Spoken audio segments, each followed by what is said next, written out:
Fala galera, começando aqui mais um podcast Ele Me Ungiu.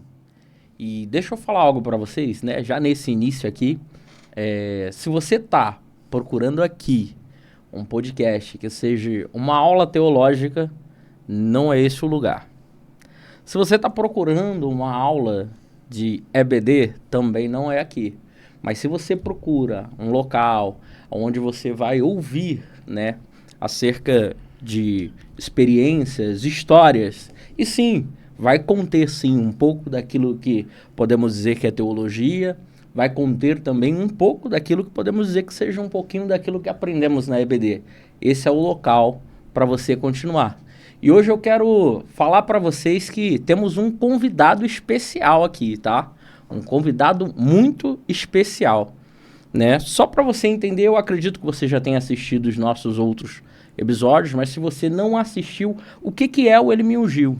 O Ele Me Ungiu é um projeto que nós buscamos única e simplesmente levar o evangelho da nossa forma, através de um bate-papo, através de uma conversa, apresentar para vocês que o evangelho ele é muito mais do que simplesmente tudo aquilo que te contam e te dizem, mas que o evangelho ele é algo profundo que impacta vidas e muda histórias.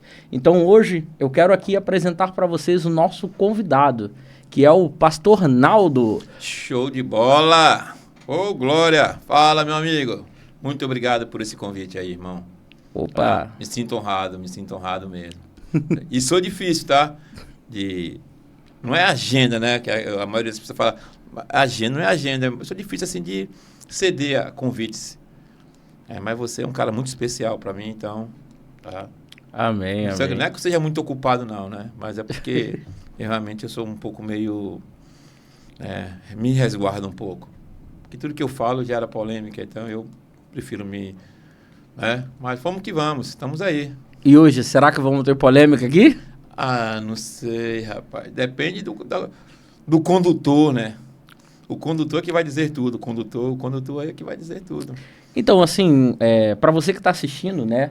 Se você assistiu os outros 2 episódios anteriores, eu creio que você está notando que tem uma diferença aqui, né? Nós estamos aqui hoje num estúdio diferente, né? Nós estamos aqui no estúdio, né? Que também ou melhor, é o estúdio do podcast Apocalipse 210. E o pastor Naldo, ele é nada mais, nada menos que um dos hosts desse podcast. Mais conhecido como Pastor Baiano, né? Pastor Baiano. E para os mais íntimos, o dono da igreja. Nunca será. Então, pastor, né, assim, para a gente já iniciar, né, eu queria fazer uma pergunta para o senhor. Uma pergunta bem básica, né? Quem é, né, o senhor sem o título pastoral? Quem é o Naldo? Cara, pela fala, você sabe que eu sou baiano, né? Você já notaram, eu sou de Salvador, sou soteropolitano. Moro no Rio de Janeiro há 20 e poucos anos. Passei uns 5 anos em São Paulo. Sou pai da Letícia, esposo da pastora Ione, né? Da Ione. Não gosto muito de usar esse título, pastor Ione. Minha esposa, a Ione. E, cara, eu não consigo dividir o pastoreio do Naldo. Porque não tem muita diferença, não, cara. Eu sempre gostei de cuidar de gente, eu sempre gostei de... a gente fala muito, somente eu e o Marcos, que é um dos nossos participantes também lá do grupo do podcast Apocalipse, a gente fala muito que, cara, a gente consegue viver de um jeito que sem usar máscara, irmão. Tem gente que separa o pastor do Naldo. Não, cara, acho que não é muito por esse viés, porque aí teria que usar uma máscara, irmão. O Naldo é brincalhão, quando ele coloca a máscara de pastor e fica sério. Acho que eu sou a única pessoa, cara. O meu chamado é cuidar de gente, né? Guiar uma igreja aí nos caminhos do Senhor. E da mesma forma, continuo brincalhão, continuo o mesmo cara, zoação mesmo. Eu gosto de ser humano, cara. Eu gosto de ser uma pessoa, eu gosto de ser humano mesmo. Isso aí é que me atrai a humanidade, cara. A humanidade, ela me atrai. Tem gente que... Irmão, se fantasiar de algo que você não é, é um pouco complicado, porque um dia a máscara cai, né, irmão? E assim, o senhor falou isso daí, e hoje a gente vê muitas pessoas que são de um jeito, e como pastor, né? E como pessoa muda completamente, né? A postura, quem as atitudes da pessoa. Exatamente, cara. O senhor hoje, né? Se fora do ambiente igreja, né? O senhor se descreveria como a mesma pessoa? Como que o Naldo se descreve fora da igreja, fora do altar? Uma descrição pessoal do senhor. Rapaz, pessoal, eu sou um cara muito família, meu. Gosto muito da minha casa. Acho que o melhor lugar do mundo é minha casa, irmão. É meu sofá, é meu controle da televisão. Amo livro. Teve época da minha vida que, principalmente na pandemia, que eu lia 10 livros na semana, irmão. Gosto muito de psicologia, filosofia, eu viajo muito nessas paradas aí. E da Bíblia Sagrada, então, eu sou apaixonado. Então, acho que me descrever fora da igreja, esse cara é um cara que gosta do seu mundo, irmão. Eu gosto muito Tem gente que odeia a solidão.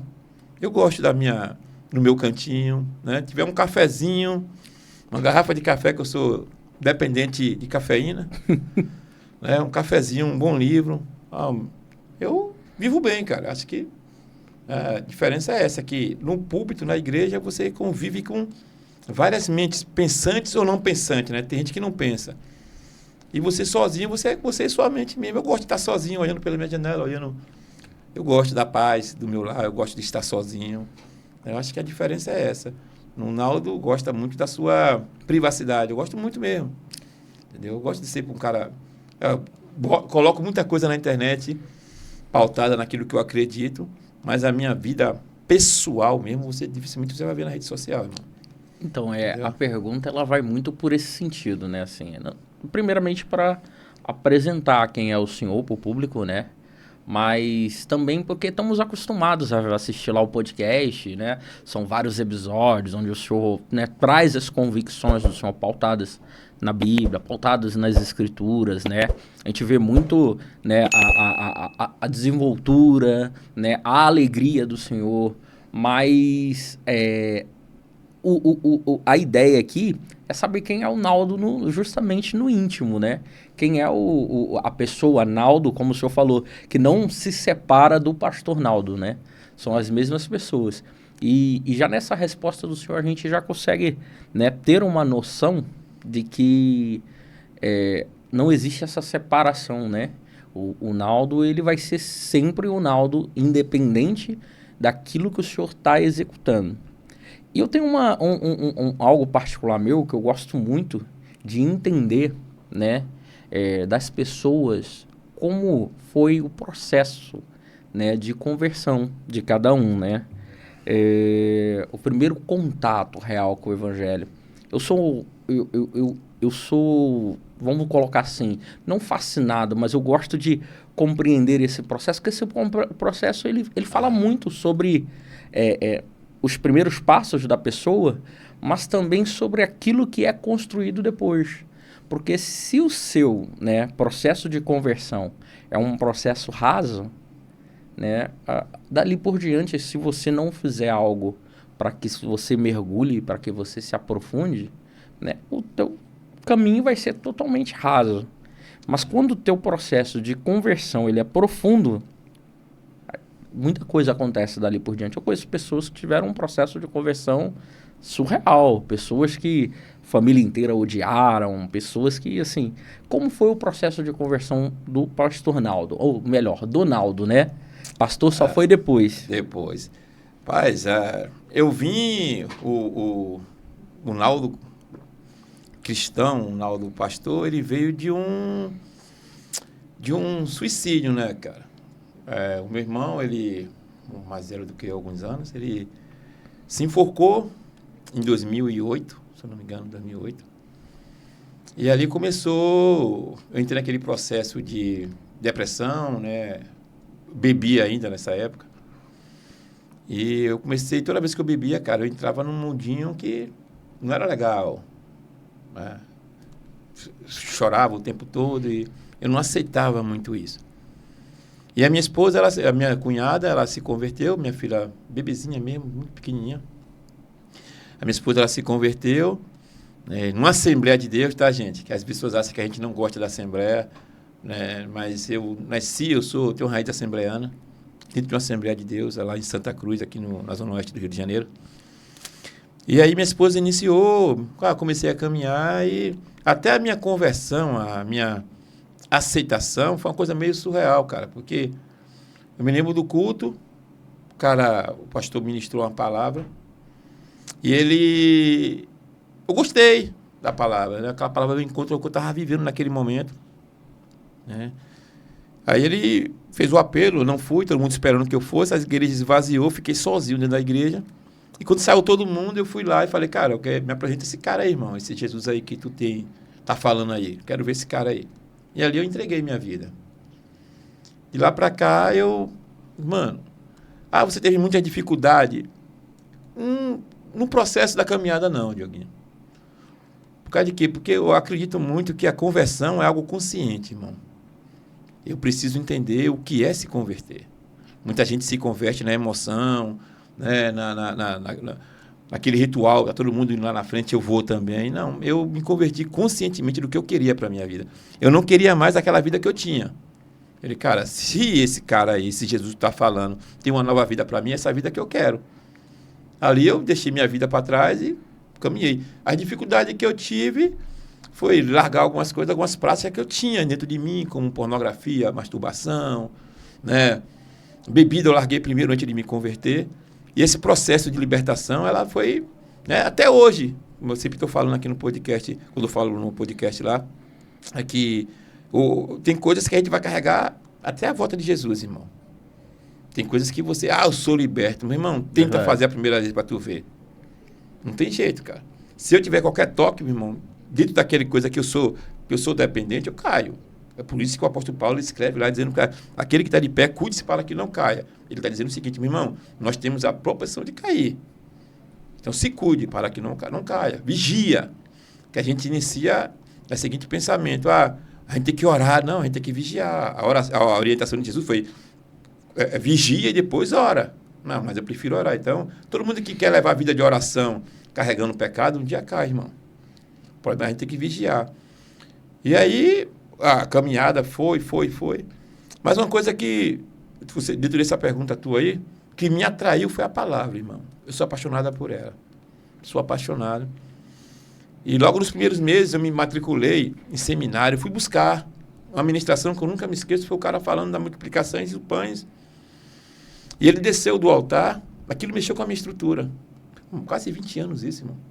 Ele desceu do altar e falou, cara, você tem pão para alimentar a multidão? E eu não estou falando de pão. Aí eu fui buscar, irmão. Seminários, palestras, tudo que tinha envolvido com coisa de palavra, eu estava enfiado, cara.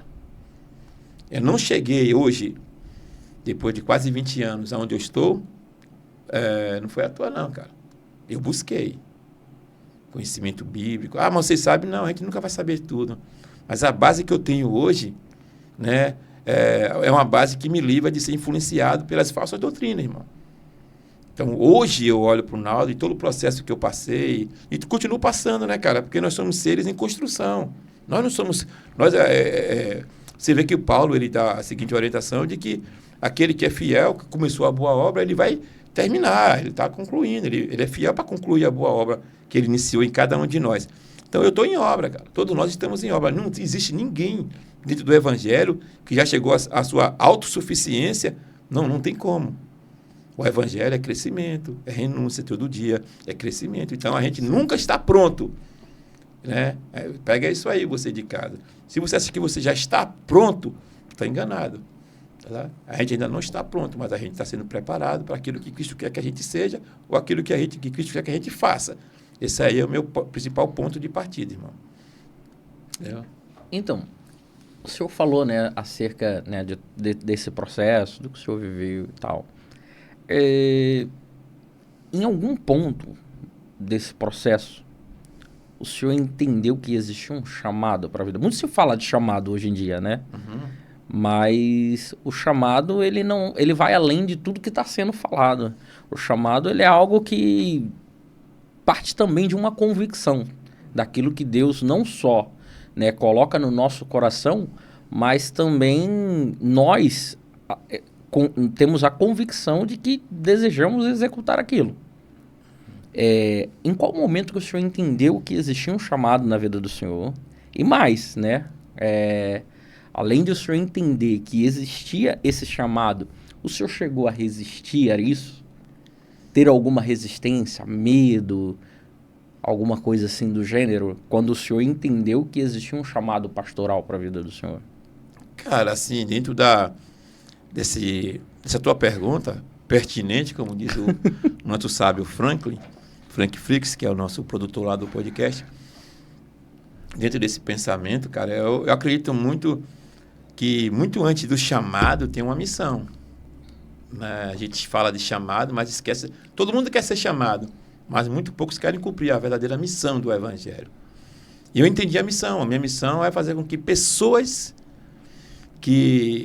cheguem até Cristo. Que eu seja a ponte, ou talvez que eu seja a flecha para que as pessoas cheguem até Cristo. E o chamado em si, no início, eu nunca resisti, cara. Assim, eu lido com família desde 2012.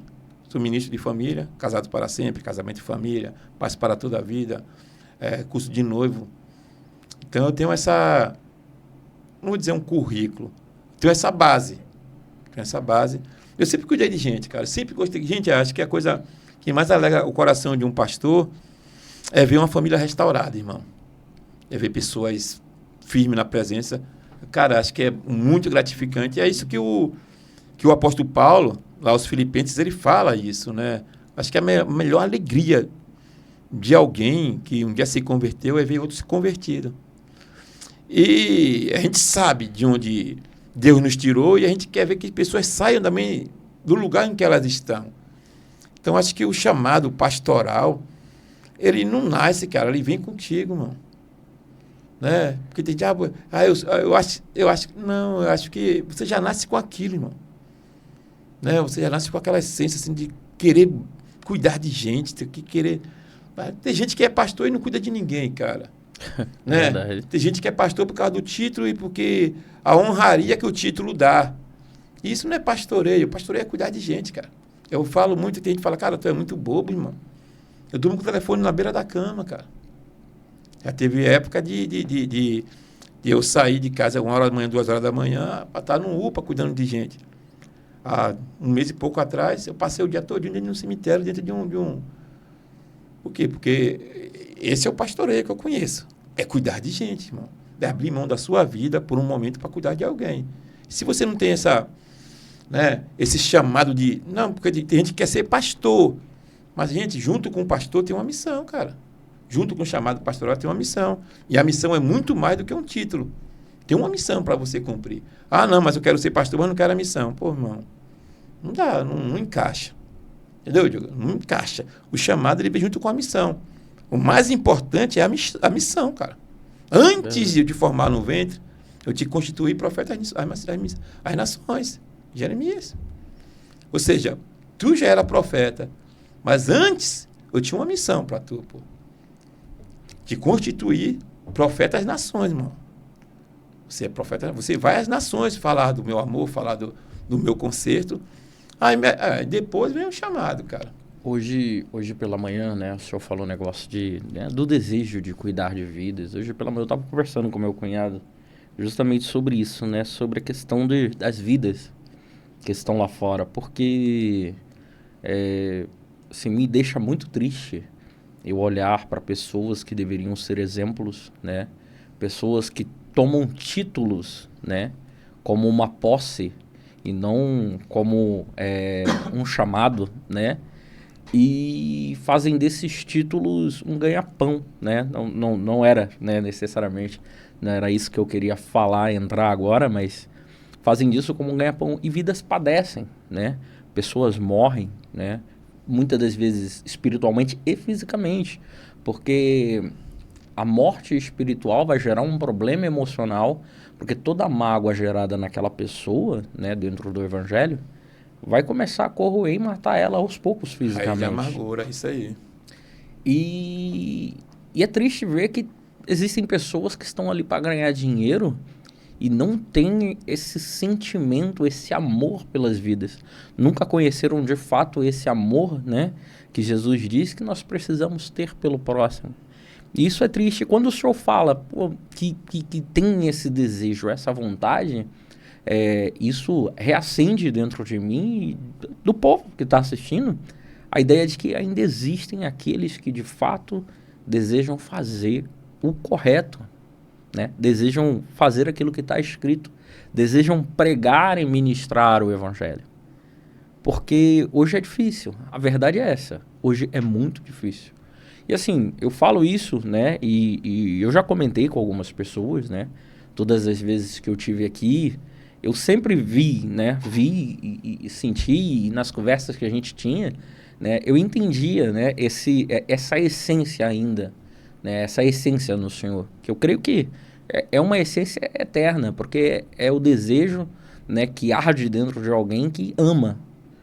E é muito triste quando a gente entende que nem todo mundo tem esse mesmo propósito. E chega a ser perverso você se aproveitar de vidas que eram para você cuidar, vidas que eram para você amar, vidas que eram para você dar todo o suporte. E no final das contas, elas só serem só mais uma ferramenta para você alcançar aquilo que você quer. Ô, Diogo, a verdadeira conversão... Eu vou citar um exemplo de um cara chamado Pedro, cara. Pedro, todo mundo conhece Pedro. Se tem um homem conhecido na Bíblia Sagrada, é Pedro. E Pedro, essa semana estava estudando sobre isso, sobre Pedro, sobre o relato de Lucas sobre Pedro. E na ceia, na mesa da ceia lá, no último momento de Cristo com seus discípulos, Jesus chama Pedro e ele fala o seguinte, na mesa da traição, na mesa da negação, ele fala o seguinte para Pedro: Pedro, quando você se converter, olha só, quando você se converter, fortalece a fé dos teus irmãos.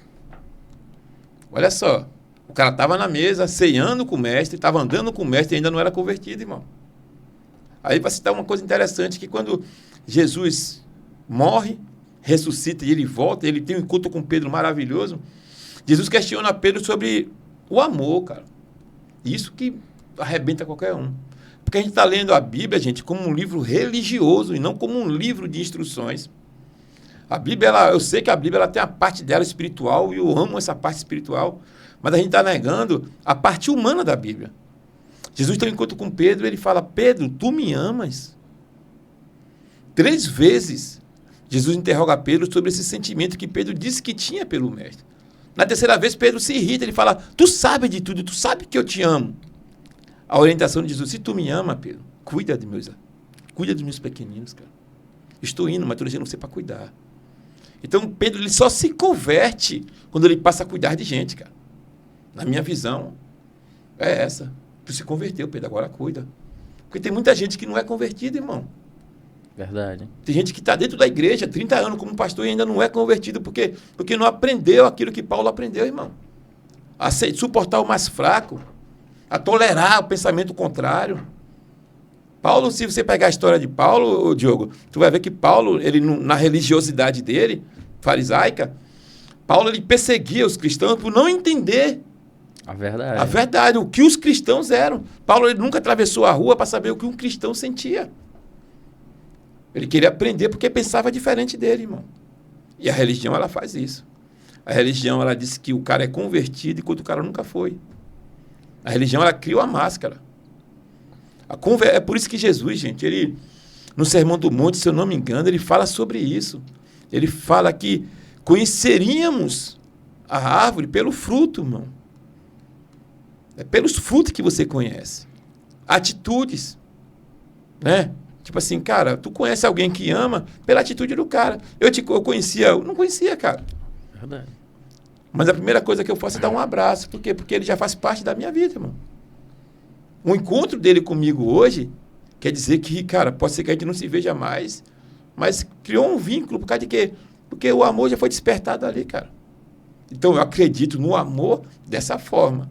Semana eu estava falando uma coisa interessante, Eu postei hoje, depois eu apaguei para não ser indireto. Há uma geração que fala muito de avivamento, pouco ama, irmão.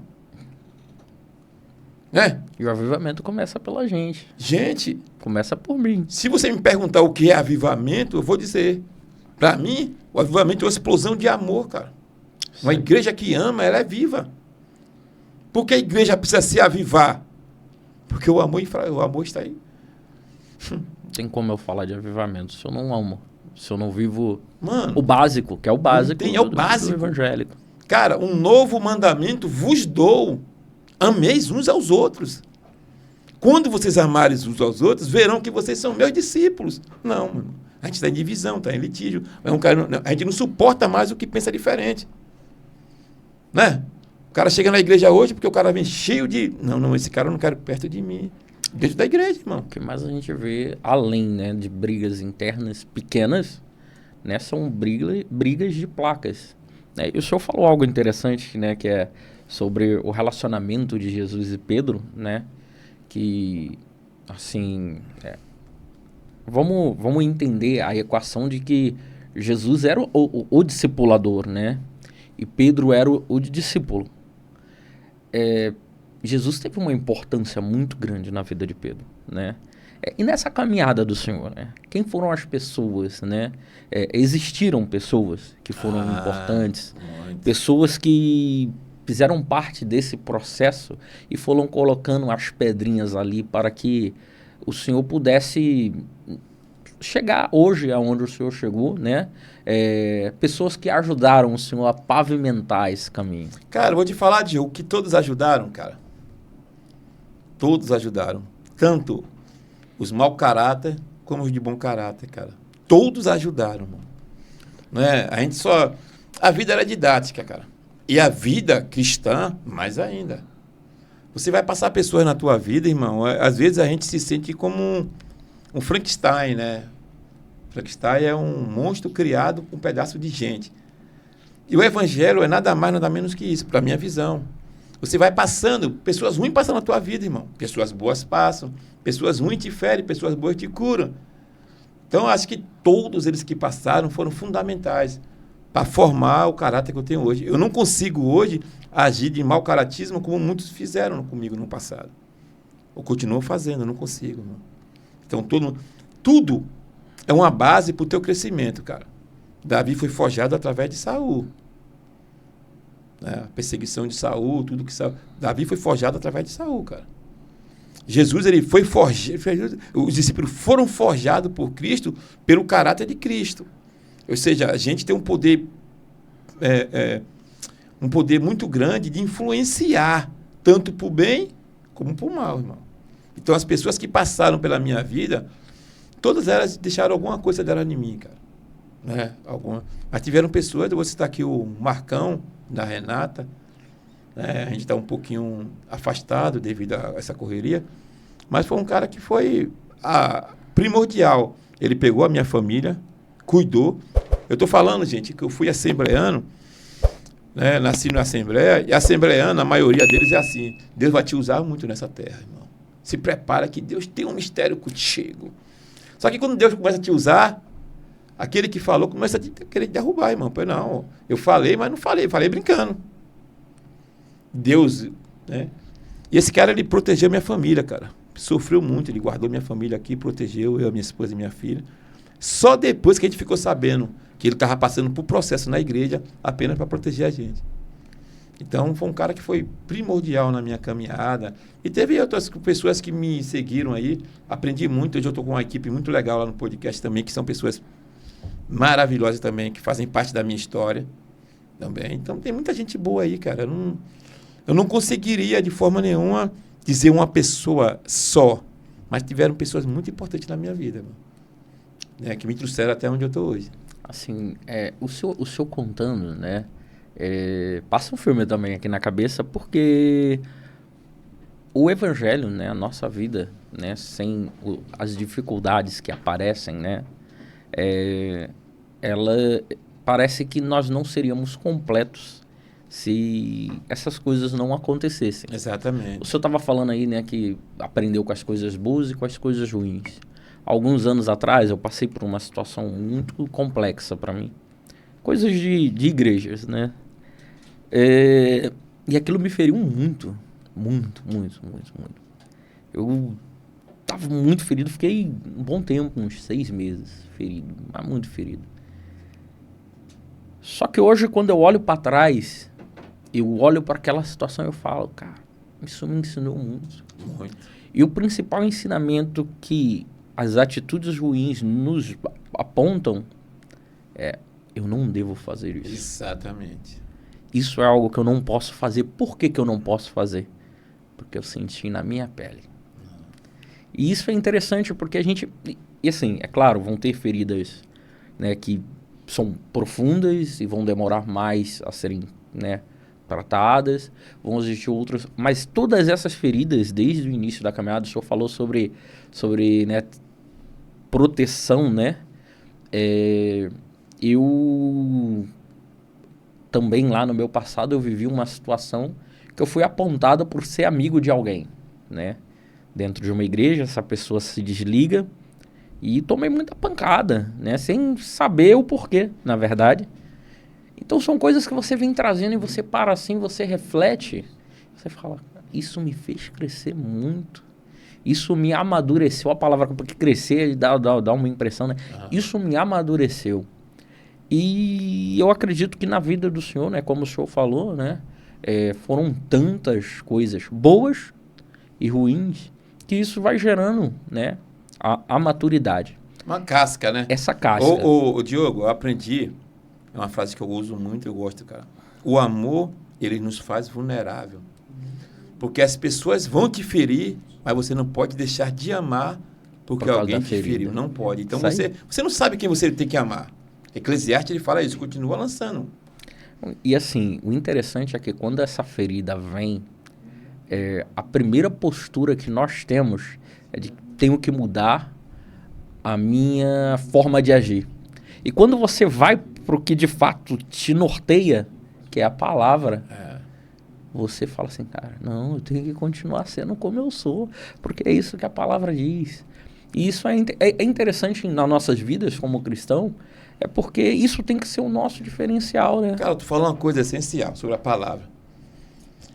Jesus, cara, eu acho muito legal falar da mesa, que Jesus na mesa, no seu último momento reunido ali, antes da sua crucificação ali com seu discípulo, ele chama o cara de amigo, irmão. Aí ele vai pro Getsemane, ele vai lá chega lá, o cara chega lá ele fala, que vieste, amigo? Aí, dentro do que você falou, a atitude de Judas não mudou quem Jesus era, cara. Jesus era amigo de Judas, mas Judas não era amigo de Jesus. Ou seja, a gente precisa aprender que nem todo mundo vai retribuir a gente aquilo que a gente é para eles. Verdade. Né? A ingratidão, ela faz parte da humanidade, irmão, desde o início, cara. A ingratidão, ela faz parte. A gente tem que aprender que pessoas são ingratas, né? Então, a gente precisa aprender que tem pessoas que vão ser bênção na tua vida, mas tem pessoas que vão ser ingratas, irmão. Ou seja, você não pode deixar se transfigurar no teu algoz, irmão. Aquela pessoa que te feriu, ela não tem influência de transformar. Porque se uma pessoa ruim te fere e você se transforma numa pessoa ruim, então são duas pessoas ruins, irmão. Não, meu irmão, você me feriu, mas eu não vou ser igual a você, não. Essa é uma característica de Davi, né, cara? Verdade. Davi tinha essa característica, não, Saul, não vou te matar, não vou fazer mal para você, não, cara. Então, Jesus, então, Jesus é um cara, que ele mexe, eu estou falando de Jesus humano, tá? Jesus, ele mexe com a estrutura de qualquer homem que conhece a história humana de Jesus, cara. Porque o cara está sendo crucificado e ele fala, Pai, perdoa eles. O que isso gerou? Gerou em Estevão a mesma característica. Gerou em Paulo. Gerou em Pedro. Ou seja, Jesus, o amor de Jesus por pessoas, cara, influenciava todo mundo a amar também, cara. Eu falo muito isso lá na igreja. Essa semana a gente estava na cela, estava falando sobre isso, cara. Aí chegou um jovem lá que está indo lá. E ele falou, cara, sabe o que me atraiu lá na igreja? Que foi o abraço daquele maluco, cara. Estava no altar. cara chegou lá, eu desci do altar para abraçar o cara, eu beijo no cara, falei, irmão, seja bem-vindo. Ele falou, cara, tá indo na série. Ele falou, cara, o abraço dele me atraiu, cara. E abraços curam, irmão. Né? Abraços curam. Irmão, em quantas situações que você só quer um abraço, e abraço é a única coisa que você dá e recebe, irmão. Porque dificilmente você vai abraçar alguém e não vai ser abraçado. Dificilmente. Você dá e recebe, cara. Né? Aí fala aí, eu acho que eu cortei teu raciocínio. Não, então vamos lá. Não cortou não. Na verdade, o senhor complementou. Mediante a tudo isso, né, que a gente falou sobre feridas, dores e tal, como que o senhor cuida da fé do senhor, tendo em vista que o senhor precisa cuidar da fé de um montão? Cara, a fé, para mim, ela está relacionada onde eu estou, cara. Eu sempre falo isso. Porque de onde Deus me tirou, não, o que não faz você desistir, o que não faz você se enfraquecer, o que não faz... Cara, saber que eu não estou mais aonde eu estava, cara. Cara, isso aí é fundamental. Porque tem gente... Porque a fé dos israelitas no deserto se enfraquecia. Ela era uma fé, né, roda gigante. Uma hora estava embaixo, uma hora estava em cima, uma hora eles glorificavam. Porque eles não entenderam de onde Deus tirou eles, cara. A minha fé está pautada, é por isso que muita gente se perde e muita gente se desvia, porque é ingrato. O ser humano, a ingratidão do ser humano, faz com que a fé dele seja uma fé, aquela fé que que Tiago disse lá, irmão. Né? A fé inconstante. Eu sei de onde ele me tirou. Outra coisa que eu pauto muito lá na igreja é que a gente... Cara, você tem que parar de vir à igreja pelo que Cristo pode fazer ou pelo que Cristo está fazendo. É pelo que ele fez, irmão. Mas não, eu venho para a igreja, eu sou cristão, eu amo a Jesus pelo que ele fez, não é porque ele está fazendo não, nem porque ele vai fazer não. Ele já fez. Eu sou salvo. Fala-se muito em eu tenho que entregar um sacrifício, mas o maior sacrifício já foi feito na cruz. Não tem mais sacrifício, irmão. Essa semana eu estava conversando com alguém e ele começou a falar das obras, né? Vou voltar já no assunto para a gente entender. Falando daquilo que ele dizimava, que ele ofertava, que ele era isso, que ele cuidava bem. Igual aquele jovem rico lá de Jesus. Né? Igualzinho, irmão. Não, porque eu sou dizimista, eu sou isso, sou isso. Ele acha, na mente dele, ele veio de uma doutrina católica, na mente dele ele acha que o que ele faz, né, garante salvação, ou garante graça, e não garante, irmão. O amor é um ato, o amor de Cristo por nós é graça. A gente não merece não, irmão. Então, por eu não merecer e ele me amou, meu irmão, como é que eu posso abrir mão de alguém, ou de alguém que, mesmo na minha podridão, nos meus piores momentos, fazendo tudo de errado, ele me amou, ele me atraiu. Então, pastor, como é que você cuida da sua fé? Meditando, cara. A fé, ela é... pastor, eu vou citar um exemplo aqui, que até gerou um pouco de polêmica, foi um vídeo que eu fiz uma época, eu falei o seguinte, a fé, ela é racional. Não, não é. Porque quando... no pensamento de alguns, né? Lá debatendo esse vídeo lá. Não, porque se a fé é racional, ela não é fé. Eu falei, é racional, irmão. Tem coisas que eu tenho que fazer. Mas tem coisas que eu não consigo. Então, o que eu não consigo, Deus faz. Mas a maioria das coisas, eu faço. A minha fé, ela é racional. E eu entendi o seguinte, que Deus fazendo ou não fazendo, ele não deixa de ser Deus, irmão. Eu estou cheio de processo aí de saúde aí, irmão. Se Deus me curar, amém. Se Deus não me curar, amém também, cara. Eu entendi. Mas como é que você cuida da sua fé? Cara, eu penso muito, irmão. Eu acho que a minha mente, eu já amanheço o dia pensando. E não pensando em coisas sobre a fé. Eu vejo hoje em dia uma fé tão inconstante nas pessoas. Uma hora as pessoas querem, uma hora não querem. Né? Porque, gente, de onde vem essa inconstância? Assim, existe, assim, dentro da visão do senhor, existe alguma associação disso com o tempo? Né? Só para deixar mais, né, explicado o que eu estou perguntando. Eu vejo eu faço muita comparação, né, de quando eu me converti, isso há quase 20 anos atrás, para agora, né. Eu lembro, e aí entra um pouco dentro do que o senhor está falando, né? Acerca de amar, né? Não o sacrifício, mas o amor. O amor nos leva a querer se aprofundar, a querer buscar mais, pô, subir monte.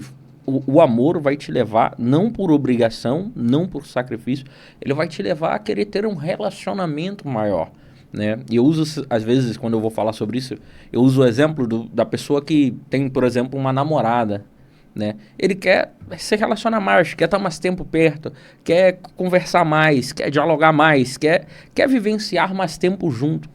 E eu acredito que com Deus é a mesma coisa. Se eu amo, eu quero ter mais tempo, eu quero me aprofundar nas escrituras, eu quero saber quem é essa pessoa que eu estou começando um relacionamento com ela. E eu vejo que na época que eu me converti, né, mesmo que isso não fosse explicado para mim, né, esse desejo ardia dentro de mim e eu via outras pessoas que de mesmo modo desejavam a mesma coisa, né? Eu lembro de pessoas mais velhas do que eu, né, que se converteram, né, antes de mim, que falavam que no período delas, né, as coisas eram iguais ou até mais intensas. E hoje eu vejo as pessoas muito rasas, né? Não sei, assim, eu tenho uma ideia do porquê, né? Mas eu queria, né, me ater aqui, né, somente a essa ideia. Como que o senhor enxerga, né, essa nova geração? E o senhor atribui isso que o senhor falou ao tempo, à mudança de mentalidade, talvez, das pessoas, ou até mesmo das lideranças que ensinam essas pessoas de forma errada, ou simplesmente, né, porque tem pessoas que dizem que não, é a Bíblia, né, isentam o ser humano das suas responsabilidades, e dizem, não, a Bíblia diz que o amor vai se esfriar, então está se esfriando. Eu, na minha visão, eu acho que sim, o amor vai se esfriar. Mas eu, quando eu declaro que eu estou buscando a presença, que eu estou vivenciando algo com Deus, eu preciso mergulhar naquele relacionamento que eu tenho, né? E em contrapartida, também preciso levar esse amor a outras vidas, né? O que o senhor enxerga de todo esse panorama geracional? Cara, eu sou meio pancado nas minhas ideias, irmão. Eu não consigo orar como todo mundo ora, cara. Eu não consigo, eu sou um cara muito louco. Se eu não me engano, acho que é Charles Spurgeon, ele tem uma frase interessante, que é um céu aberto dentro de um quarto fechado. Eu questiono muito Deus, cara. Eu entro em guerra com Deus mesmo. Não sou Jacó, não, tá? Não estou atrás de bênção, não. Eu quero entender algumas coisas. E a minha pior dúvida, a minha pior guerra é saber, eu fico olhando assim, eu fico estudando a história dos caras lá, de Paulo, Tiago, João, Mateus, esses caras. E eu fico me questionando, Diego, cara, o que é que esses caras viram, irmão? O que é que esses caras viram que a gente ainda não... A gente, igreja do século XXI, não conseguiu enxergar, irmão. Porque esses caras, se você for analisar a história deles, Jesus pegou eles, meu irmão, esses caras ignorantes, homens rudes, pescadores, homens de dores. E Jesus pegou esses caras e mostrou uma coisa para esses caras, que esses caras viram como fonte de vida para eles, irmão. Você vai ver que no final da vida deles, todos eles, tirando João, todos eles foram martirizados, irmão. E esses caras morreram com o seguinte pensamento: Jesus é o Senhor. O que está acontecendo com a igreja? Aí eu vou entrar. São algumas questões, e a parábola do semeador, ela nos dá uma base para isso. Jesus fala que o semeador saiu a semear pelo caminho, ele começou a lançar sementes. Ele fala sobre alguns tipos de solos. Ele fala sobre um solo que a semente caiu, mas o mundo, né, as coisas do mundo, os prazeres do mundo, a riqueza do mundo roubou. Aí ele fala, né, sobre um que a semente caiu e frutificou. Porque eu tenho esse entendimento dessa parábola, é o seguinte, cara, o evangelho, ele virou a pirâmide. Hoje não é evangelho de Cristo, é evangelho dos homens. Ontem eu estava numa reunião pastoral e eu estava falando sobre o evangelho, uma menina pegou e falou assim para mim: pastor, eu não acredito que o evangelho é só sofrimento. Aí eu olhei para ela e fiz, cara, eu não consegui responder porque eu estava aí, minha esposa, estava o esposo dela, e era muita gente estava conversando sobre algumas questões, eu parei, eu estava pensando sobre isso, fiz, cara, por que o evangelho é sofrimento? Porque a gente reluta contra a mudança, irmão. O evangelho é mudança. Em todo lugar que o evangelho chega, tem que haver mudança. Mas eu não quero mudar, é por isso que eu sofro. Entrega teus caminhos ao Senhor, confia nele e o mais ele fará. Quando a gente lê um texto desse, a gente está dizendo, Deus vai fazer, Deus vai me dar um carro. Deus vai... Não, ele está falando, cara, entrega a tua vida a Deus e ele vai fazer. Ele vai mudar o teu caráter, ele vai te moldar. O caráter de Deus não muda, não. Ele vai te moldar e, na maioria das vezes, o evangelho é confronto contra aquilo que a gente não quer ser. Cristo quer que a gente seja pessoas melhores e a gente não quer. A síndrome da Gabriela, eu nasci assim, eu morri assim, eu vou viver assim. Está gostosinho, não. O evangelho não é lugar de comodismo, não. É mudança. Se eu pegar o Naldo de 20 anos atrás e o Naldo de hoje, amado, não sou mais a mesma pessoa. Paulo fala isso aos Filipenses, deixa para trás, irmão. Avanço. Eu tenho um alvo para ser alcançado. Eu preciso melhorar. Então a vida, Diogo, se eles... os homens que andaram com Cristo, eles sabiam para onde eles estavam indo. Mas eu vou citar um exemplo aqui de Jó. Jó não sabia porque ele estava passando pelo processo. Jó não sabia como seria o fim da sua história. Jó não sabia de nada. A gente sabe porque a gente lê. Imagina alguém que está passando por tudo isso aí e não tem a garantia para onde ele está indo. Não se prega mais sobre céu, não, irmão. Não se prega mais sobre arrependimento com medo de perder a ovelha. Quantas vezes, pastor, você tem que mudar o seu discurso? Aí eu estava falando isso com o Marquinhos falou, cara, mas as pessoas têm que chegar na igreja e sair de lá com ódio de você, irmão. Porque era esse evangelho que eles pregavam. Não, mas a gente tem que falar com amor. Meu irmão, o amor são atitudes, não são palavras, cara. Cristo confrontava os religiosos de uma forma dura, mas tinha amor. Cristo amava eles. Não, mas a gente não pode. Ou seja, a gente inverteu a pirâmide. Então, o que está acontecendo hoje, dentro desse contexto que você falou aí, muita gente tem a fé, porque eles estão indo para a igreja pelo motivo errado, irmão. Eclesiastes 7, 8, se eu não me engano, fala que melhor o final do que o início. Do que o início. As pessoas elas estão olhando muito hoje, o agora. Né? E dentro disso que o senhor falou, Jesus vai dizer o seguinte, no mundo tereis aflição. Aflições, cara. Aí a gente vai pular um pouco de Jesus e vai ver quem veio depois, né? Dentro do período de Jesus, teve lá Jesus, e depois eu acho que o maior nome que a gente pode citar é o apóstolo Paulo. Meu exemplo de homem, cara. E aí a pergunta que eu faço aqui, né, para quem está assistindo. Cara, Paulo viveu só coisas boas? Paulo viveu só, como diz aí o ditado do mundo, viveu só o morango? Cara, eu acredito que não, pelo aquilo que a gente lê, por aquilo que a gente vê, por aquilo... E assim, os escritos de Paulo são algo que mexe muito comigo. Mexe a mim também. Porque eu sinto a dor dele naquilo que ele fala. Uma vez, não lembro aonde, né? Eu ministrei sobre quando Paulo diz que ele, dos pecadores, ele era o pior. Se o cara fala que dos pecadores é o pior, por que tem um bando de gente achando o último dos últimos? Cara, Paulo, ele dá um nome, irmão. Vamos voltar um pouquinho ao tempo do Paulo. Paulo, fariseu, ele diz lá, né, ele fala que ele, contra a sua fé, ele era extremista. Ele era, né, um cara extremista a ponto de correr atrás, prender, encarcerar, concordar com a morte. Paulo era um cara que ele, segundo a sua fé, segundo o que foi ensinado para ele, era extremista. Aí Paulo, ele tinha toda a honra, irmão. Porque Paulo, pertencente ao sinédrio judaico, Paulo tinha honra. Aí tanto que ele pedia carta para quem? Para os caras lá, irmão.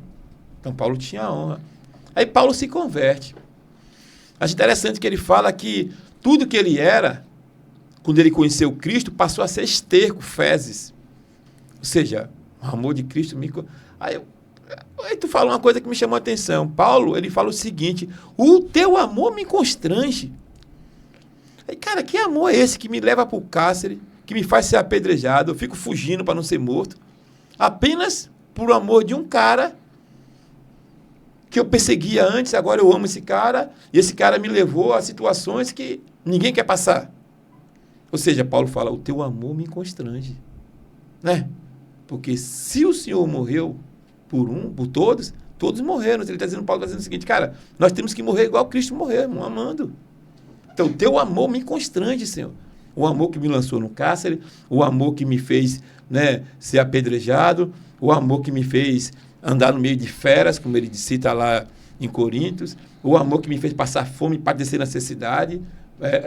Não, esse amor me constrange. Ou seja, a conversão de Paulo é diferente da conversão de hoje. Que a gente se converte para ter coisas. Paulo se converteu para perder. E muito, né? E muito. Paulo perdeu seus requisitos todos, irmão. Ele vai falar, né? Se eu não me engano, na carta a Timóteo, uma das cartas a Timóteo, que ele fala que combateu o bom combate. Pô, né? irmão. Próximo já do seu fim. Você é louco, tá falando, dá vontade de chorar, Combati cara. o bom combate, terminei a carreira, ou em algumas traduções, terminei a corrida, guardei a fé. É interessante porque alguns versículos antes, as pessoas nunca lembram disso, né? Ele vai falar, minha vida eu dei como uma oferta de libação, ou uma oferta líquida a Deus. Isso me faz refletir muito porque o que é uma oferta líquida? Eu não consigo segurar o líquido nas mãos. Ou seja, ele quis dizer, olha, a minha vida, e ele vai dizer isso em outras cartas, ele vai falar, a minha vida, por amor ao Evangelho, por amor a Cristo, a minha vida se esvaiu, eu entreguei a minha vida, né? Tem aquela canção, né, que o pessoal, né, gerou uma polêmica, que fala, ele que eu estou... É interessante porque, assim, claro, é nítido que a música ela é uma referência a João Batista, né? E João Batista ele vai também trazer declarações fortes. E, de fato, João Batista, a vida dele, né, foi para aquilo que... Teve um propósito. E hoje, as nossas vidas, né, então, só vai, né? Como diz o Zeca Pagodinho, né? Deixa a vida me levar. E o Evangelho não é isso, né? O Evangelho não é isso. E assim, como a gente está falando, né, acerca de ministério, de tal, existiu algum momento no ministério do Senhor que passou pela cabeça em desejar desistir? Existiu algum momento, a gente vai ver, e assim eu trago um pouco, né, parafraseando aqui, Asaf, né, que no Salmo 73 ele vai falar que os pés dele quase se resvalaram, porque ele olhou, né, em determinado período, pode-se dizer, vamos lá, segundos, ele olhou para o que não devia, né, para as tristezas, né, ali eram tristezas que ele tinha de olhar para pessoas que viviam bem, e ele como alguém que era portador de uma mensagem, né, ele não vivia tão bem assim. Em algum momento, assim, essa tristeza já tomou o senhor dentro desse ministério pastoral? Não, cara. Assim, aconteceu algumas coisas em relação, assim, até a minha filha mesmo, mas graças a Deus eu não... Diogo, eu ouvi uma coisa interessante. Assim, aproveitando, né, não cortando o raciocínio do senhor, mas dentro disso, o senhor responde e o que mantém o senhor de pé?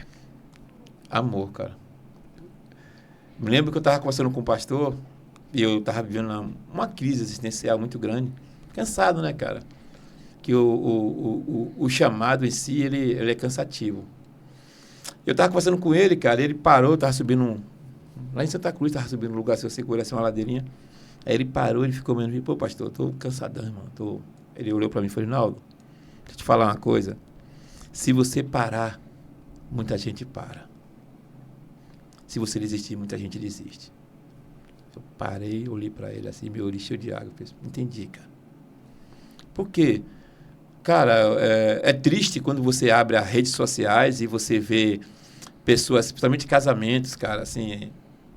Pessoas que a gente tinha, e você vê casais se separando, aí você vê o cara voltando pro mundo, um copo de cerveja na mão, doidão. Aí você fala, caramba, irmão. Caramba, que situação. E isso me entristece, de ver alguém que caminhou, que estava junto contigo, de repente você olha, o cara tá lá no mundão, né? Voltou pro lamaçal, voltou a comer vômito. Isso me mexe um pouquinho comigo. Mas, assim, em questão de eu desistir, cara, eu acho que não. Nunca me passou na mente, não. Né? É porque, cara, eu não sei, cara. Isso tá entranhado em mim, irmão. Eu passei por 4 igrejas. Tipo assim, meu irmão, não deu certo. Eu olhei pro cara assim, falei, canalha, tô fora. Fui. Ih, tá roubando. Fui. Ih, tá. Fui. Mas nunca passou na minha mente de sair. Tipo assim, abandonar tudo. Não, cara. Porque, para mim, o evangelho é muito maior do que pessoas, cara. Estou falando muito maior do que falsos líderes. É muito maior. O propósito é muito maior. Aí você... Né, essa semana eu estava conversando com um pastor amigo meu lá da igreja, lá, um dos pastores lá da igreja. E ele falou assim, Naldo, o que você sonha assim? Né, ele que pergunta assim para mim, o que é que você sonha assim para a tua vida? Eu fiz, cara... Ele tem uma filhinha, né? A Alicia, tem 4 anos. Aí tem a Manu, filha da pastora Kézia. Aí eu estava olhando para eles assim, aí meu olho encheu de água, irmão. Fiz, cara, sabe qual é a minha maior alegria daqui a 20 anos, 30 anos, eu sentadinho, um velhinho ali, e ver esses pequeninos pregando para mim, cara. Isso para mim é... Aí ele parou, me olhou assim, fez, caramba, fiz, cara, imaginar que essas crianças aí amanhã vão estar pregando para mim, cara. Então, para mim, isso não tem preço. Então, você cuidar de gente e ver aonde as pessoas chegaram em Cristo, meu irmão, isso não tem valor não, irmão. Não tem. Eu peguei eu estava com um jovem enfiado nas drogas, irmão. Enfiado nas drogas, até o talo. Aí hoje você vê o cara evangelizando, o cara cheio de vida. Eu falei, meu irmão, não tem preço não, cara. O problema todinho é que a gente virou a pirâmide. Hoje o homem passou a ser mais importante, o pastor ele passou a ser mais importante do que as ovelhas. E isso não é bíblico, cara. Tem muito pastor que se coloca nesse lugar, né? Mas também tem muita gente que coloca o pastor nesse lugar.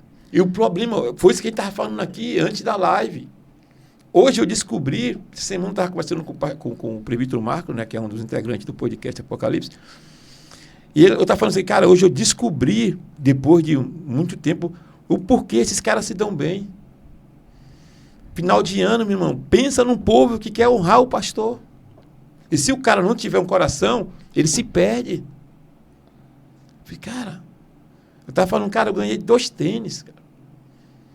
Roupa. Né? Até fazer obra na minha casa, os caras querem fazer. Eu falei, não, irmão, calma, não é assim não, cara. Então, eles vão assistir, a gente tinha apostado, eles vão assistir isso, eles vão rir. Eu falei, não. Pastor, porque o senhor não coloca uma cadeira sua lá em cima do altar, sua e da sua esposa? Falei, cara, lugar de altar não é lugar para botar cadeira, não, irmão. O pastor tem que estar no meio do pessoal aqui embaixo. E outra coisa, o pastor, se a igreja encher, o pastor primeiro tem que levantar, ficar em pé, botar para sentar quem está chegando, rapaz. Que ideia essa que você tem de pastoreio? Essa semana eu estava num gabinete lá falando sobre isso, e a irmã falou isso para mim, eu fiz, cara, tá errado. Vocês estão invertendo, porque o maior não é quem está na mesa, o maior é quem está servindo. O maior exemplo de serviço foi Cristo, cara, o Filho de Deus vivo. O maior exemplo, o maior diácono da igreja foi Cristo. Aí vocês querem colocar esses homens em pata. Não, não vem com cima, não. Aí eu vou te falar de onde você aprendeu isso. Da caminhada. Eu vi muita gente fazendo isso. Eu vi muita gente usando o seu título pastoral para se dar bem, para usufruir dos benefícios dos outros, tirar dinheiro. Eu vi isso. Eu não quero isso para minha vida, irmão. Eu, com quase 20 anos de evangelho, né? Vamos botar aí, mais ou menos 5 anos atrás, né? Que eu fui ver a primeira atitude de um pastor servidor. Sim, é muito tempo para pouco contato visual com aquilo que as escrituras de fato diz, né? Eu fui para uma igreja aqui em Campo Grande, né? O pastor já falecido, né? Igreja Tabernáculo, eu não lembro o nome agora. Da Unção. É uma igreja... Aqui em Campo Grande é uma igreja média, não é uma igreja grandona e tal, uma igreja... Mas eu cheguei lá, pastor Vanderlei, né? Homem de Deus, homem muito de Deus. Eu tive um problema numa igreja, né? Que eu fazia parte. E estava atribulado, estava muito atribulado. Fiquei com a cabeça, né? E comecei a falar, Senhor, me ajuda, me dá uma direção. E esse pastor era amigo de alguns amigos meus, então eu já tinha, né, tido alguns contatos com ele e tal. E esse pastor é tão abençoado, que ele começou a ir até a gente, conversar com a gente, falar, não, vocês precisam, independente de tudo, vocês precisam respeitar a liderança de vocês e tal. E eu falei, não, vou embora. E acabei indo para a igreja dele. Eu cheguei lá, esse pastor fez uma feijoada para a igreja inteira. E eu lembro que eu saí de uma vigília para essa feijoada. Eu falei, pô, pastor, não dá pra gente ir, não dá pra mim ir, porque vou por uma vigília. Não, vem. Cheguei lá, tinha acabado a tal da feijoada. Aí ele tinha feito a feijoada na lenha. Foi lá, ligou tudo de novo, botou a feijoada pra assar, botou num prato e deu na minha mão. Eu falei, uai, que isso? Eu falei, não, isso é só agora. Passou um tempo, fui para um churrasco na igreja. O povo não deu nada. A igreja arcou com tudo. Isso é diferente. E ele na churrasqueira. Falei, nas outras igrejas que eu passei, geralmente tinha um churrasqueiro, porque o pastor não podia ficar na churrasqueira. Tinha que ter alguém para servir. E ele servindo todo mundo, e o churrasqueiro nunca come, né? Servindo. E a alegria no rosto dele de ver a igreja. E aquilo mexeu comigo muito. Eu falei, cara, eu vou para essa igreja. E fui, né? Tive um problema muito mais sério. Me desliguei, conversei com o pastor, tô indo embora e tô indo. Fiquei um mês nessa igreja. Só que Deus começou a me incomodar e falar comigo que eu precisava voltar, que eu tinha que resolver algo que tinha ficado para trás. Não é possível, cuida da minha cabeça, não volto por nada. E esse pastor, ele ia me apresentar num domingo e ele não me apresentou. Eu ia me tornar membro da igreja. Sentou comigo e falou, filho, Deus falou comigo, que falou contigo, que você tem que voltar. Seria muito bom para mim ter você aqui comigo. Mas é ruim para mim, vai ser ruim para você, porque a desobediência é algo que vai afetar todos. Volta. E no momento certo, Deus vai falar contigo. Eu falei, pô, não é possível, Deus não quer isso pra minha vida. E falei, vou voltar. Primeira coisa que Deus tratou comigo, o orgulho. Falei, como é que tu pede pra sair, depois pede pra voltar? Só que esse pastor falou, ó, você disse pra mim que não tá sendo pastoreado, eu não posso intervir nisso, mas eu posso te ajudar, manda uma mensagem pra mim, fala comigo. Todo sábado eu vou lá pra gente orar junto. E ele ia. Eu ia dar o dinheiro do Uber pra ele. Não quero nada. Não tô abençoando o senhor. Não quero. Você vai me entristecer se você me der esse dinheiro. Eu tô vendo por amor. E foi a primeira vez que eu tive esse contato, né? Depois eu tive um contato de uma forma assim também. Foi num evento de homens, numa igreja que eu já estava fazendo parte. Né? Depois, de fato, eu saí dessa igreja, fui para uma outra. Esse pastor havia falecido já, pastor Vanderlei, né? E fui para uma outra igreja. Nessa igreja, eu vi o pastor servindo a todos. Mas como assim? Era um evento de mulheres, os homens foram para servir as mulheres, servimos as mulheres.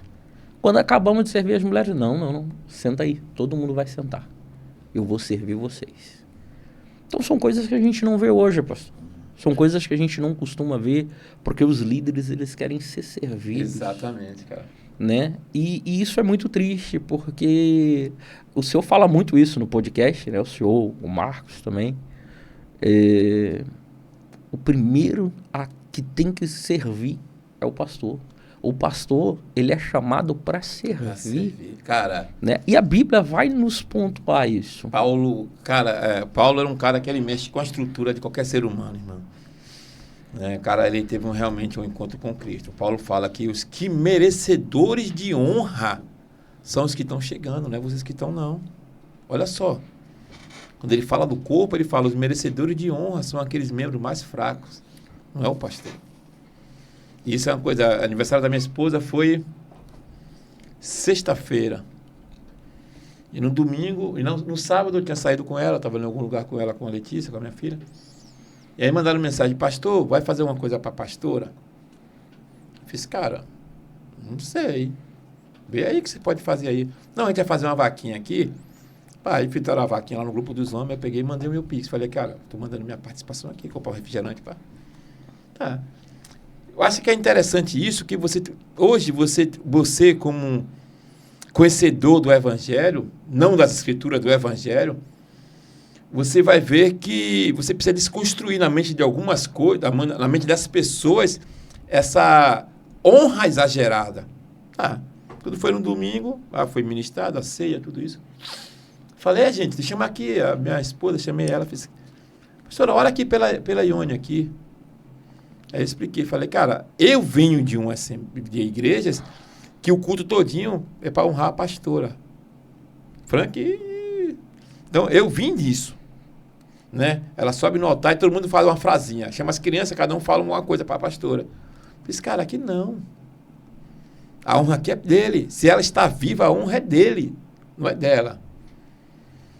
Fizeram um bolinho, um refrigerante, a gente comeu ali, a igreja toda. Falei, cara, não sai ninguém, é para todo mundo. Mas não é para todo mundo, todo mundo comeu. Alguns levaram para casa, que tem crente que vai para a igreja para roubar as coisas, leva para casa. É para todo mundo, a gente comeu ali, riu, ficamos na igreja quase até 11 horas da noite, o culto terminou 8h30, ficamos lá batendo papo, rindo. Falei, cara, a gente tem que começar a quebrar algumas coisas, porque já está ficando insuportável esse negócio de honra exagerada. Estão transformando o homem em bezerro de ouro. Isso é um problema para a igreja. Estão tirando o lugar de Cristo e colocando o homem. Pastor, ele precisa ser honrado. O que é honra para você, cara? Eu acho que essa é a linha tênue que as pessoas não sabem diferenciar, né? A honra e a bajulação. E assim, eu tive aqui num podcast e eu falei justamente sobre isso. Eu entendo que a honra não é algo limitado a uma liderança. Né? Nós temos que honrar todos. Exatamente, cara. Todo mundo.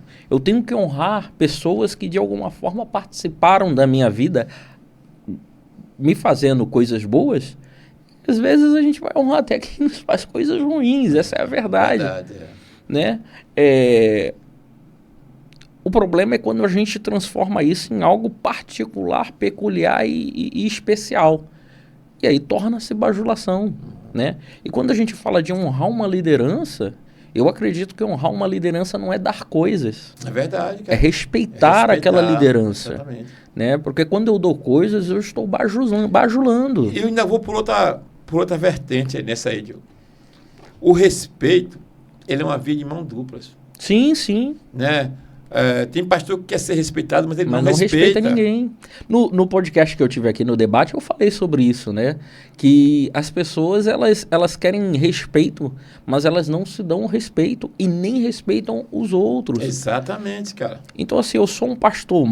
Assim, vamos colocar... A gente está falando de liderança, a gente falou do ministério do Senhor, né? Então, vamos falar do pastor. Eu sou um pastor ruim, um pastor que não faz nada pela comunidade, um pastor que quando me ligam de noite, eu falo, mas eu não dá para mim ir agora, porque eu fiquei o dia inteiro, sabe-se lá Deus aonde, e aí a pessoa passa mal, o fulano A, B ou C que tem que levar, e essas são várias situações que vai acontecendo, que o pastor ele não dá a devida atenção às suas ovelhas. A gente entende, gente, olha só, presta atenção.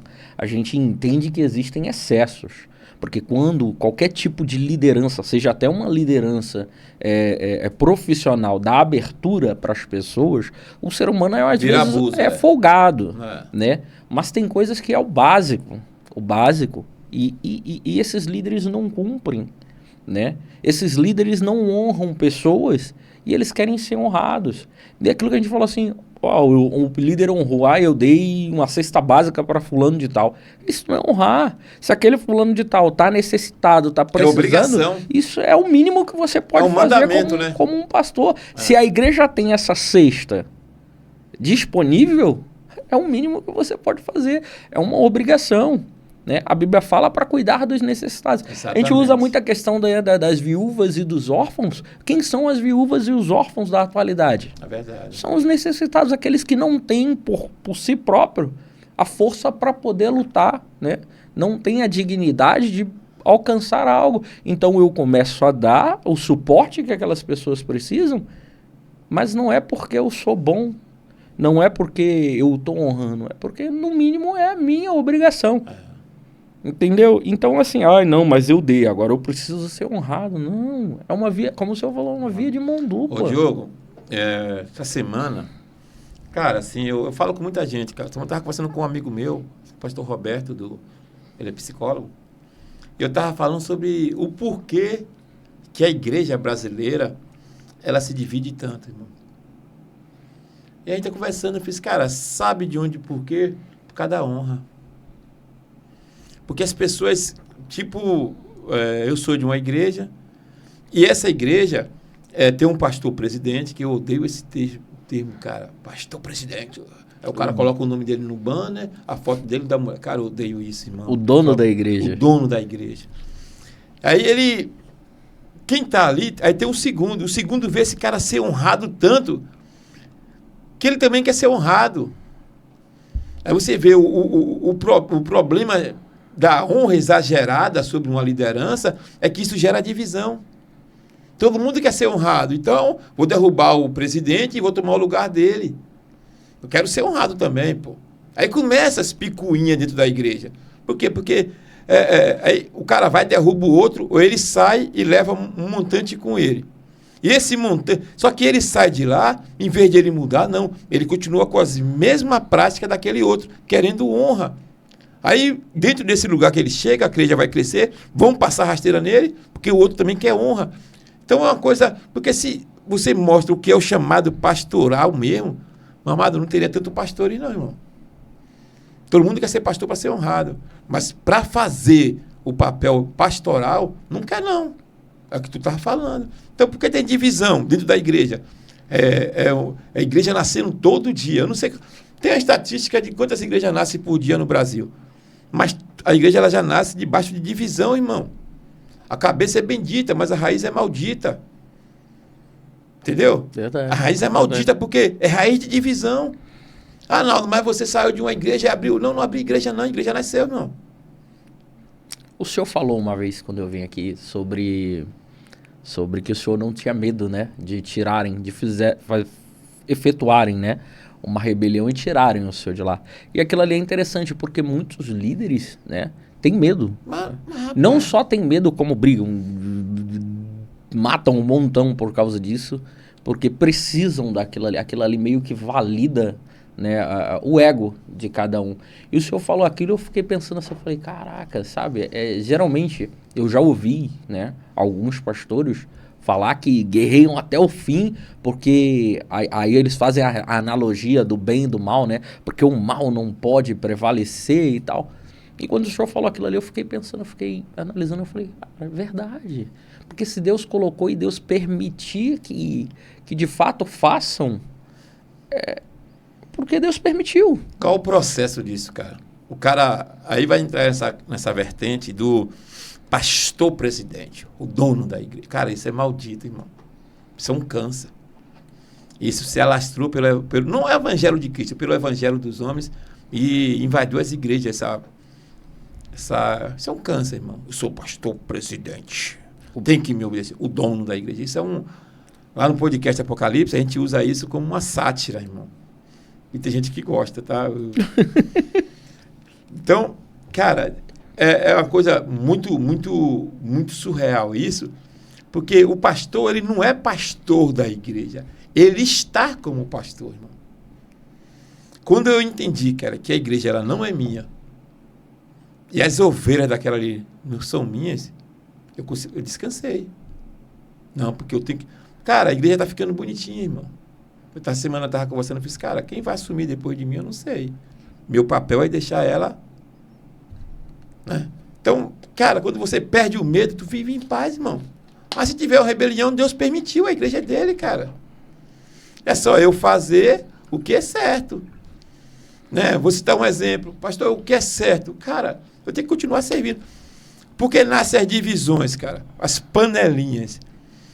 Né? E graças a Deus, não é porque eu tô... Assim, eu amo a igreja que eu pastoreio, cara. Amo mesmo. E por que não tem panelinha? Porque não tem status, cara. Semana estavam falando, cara... Estava numa reunião com um casal lá, ele falou, cara, sabe o que eu acho interessante aqui? Ele já estão lá uns 5 meses, ele falou, aqui ninguém briga por microfone, aqui ninguém briga. Falei, cara, mas é a essência do pastor, cara. Quantas vezes você vê no culto eu sentadinho ali na frente? Não, vou ter que apresentar que eu sou... Não, gente. Tem outros pastores na igreja, tem dia que eu não subo nem no altar, irmão. Tá chegando sexta-feira aí, Eu só volto na segunda. Minha esposa vai ficar, porque ela não pode ir. Mas eu acho que eu estou preocupado se alguém vai me passar a perna dentro da igreja. Não estão roubando a mim, estão roubando a Cristo, cara. Então, ó.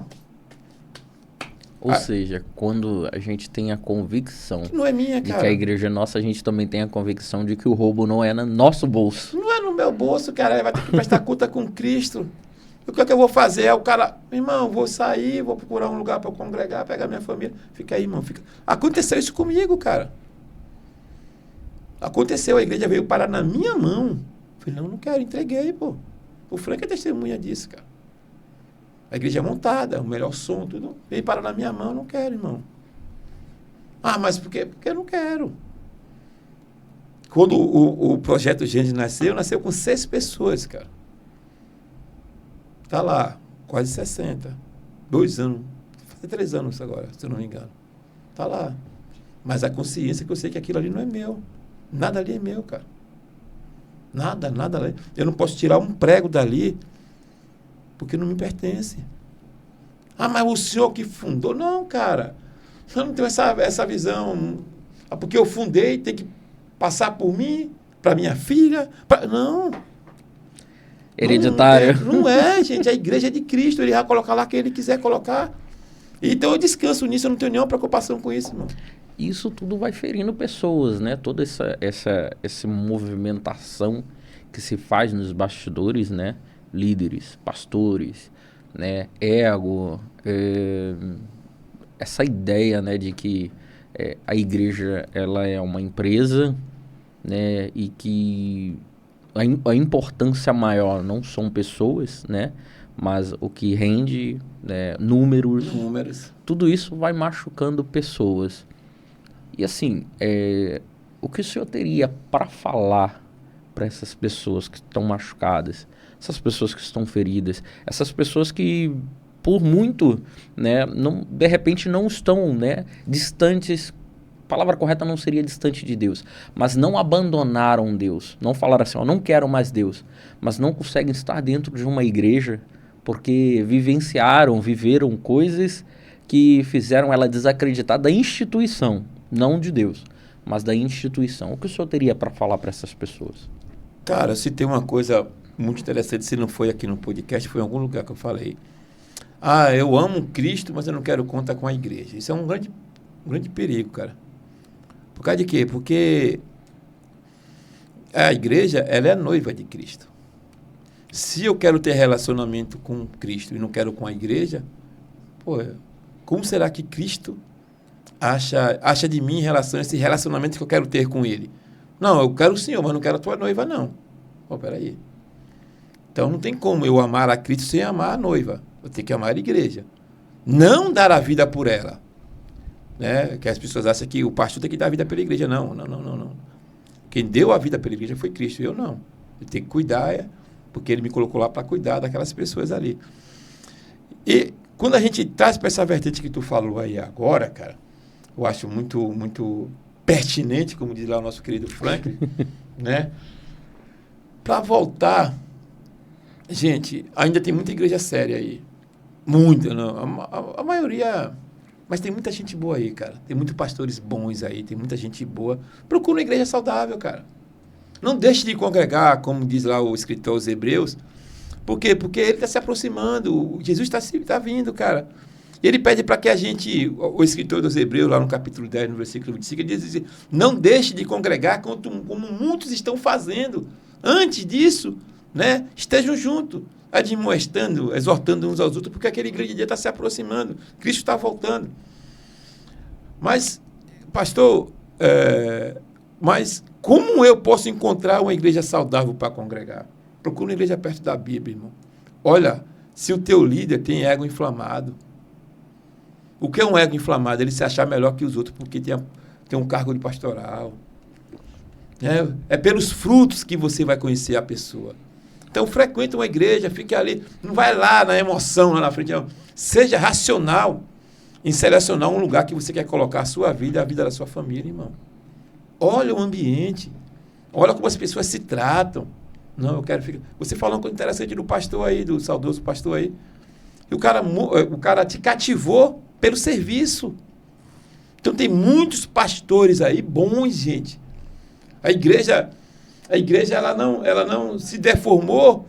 Por quê? Porque a essência é santa, Cristo.